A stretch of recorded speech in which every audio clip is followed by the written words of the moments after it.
Assalamualaikum warahmatullahi wabarakatuh. Perkenalkan nama saya Cynthia Salsabila dengan NIM 2161342.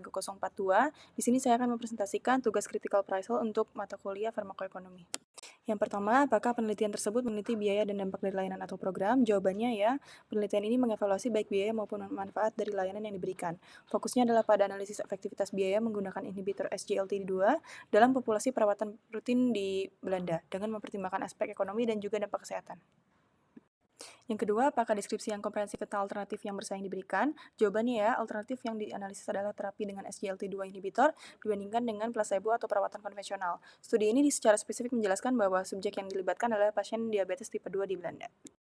Yang ketiga, apakah efektivitas program atau layanan telah ditetapkan? Jawabannya ya, penelitian ini tidak hanya bergantung pada uji klinis acak terkontrol atau RCT untuk menilai efektivitas, sebaliknya, penelitian ini menggabungkan estimasi efek pengobatan hasil percobaan dengan bukti di dunia nyata atau RWE untuk mengevaluasi efektivitas biaya inhibitor SGLT2. Hasilnya menunjukkan bahwa SGLT2 inhibitor memberikan manfaat signifikan dalam meningkatkan kualitas hidup atau kalis dan mengurangi komplikasi.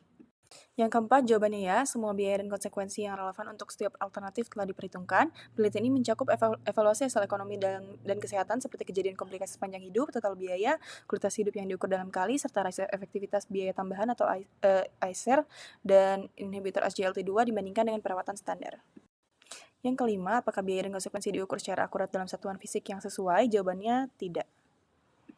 Selanjutnya, apakah biaya dan konsekuensinya dinilai secara kredibel? Jawabannya ya, biaya dan konsekuensi dalam penelitian ini dinilai dengan cara yang dapat dipercaya. Analisis dilakukan menggunakan data yang dipublikasikan, serta daftar harga lokal untuk menghitung biaya intervensi. Tingkat diskon sebesar 4% untuk biaya dan 1,5% untuk dampak diterapkan sesuai dengan pedoman di Belanda. Selain itu, penelitian ini mempertimbangkan estimasi kualitas hidup dan biaya dalam evaluasi ekonominya dengan data yang juga berasal dari studi berbasis dunia nyata.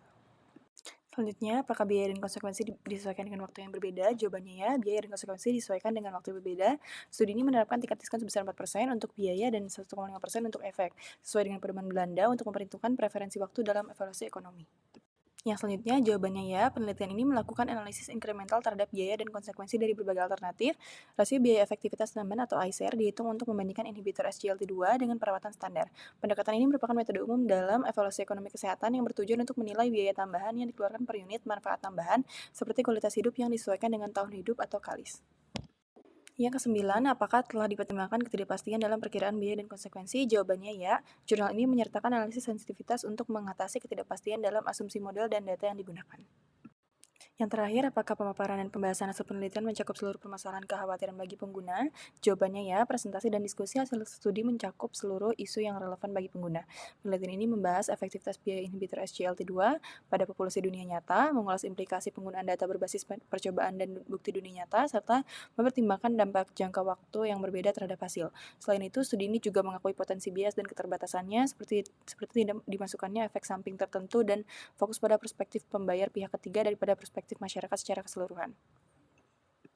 Berikut untuk referensi yang digunakan, kurang lebihnya mohon maaf, saya tutup. Wassalamualaikum warahmatullahi wabarakatuh. Terima kasih.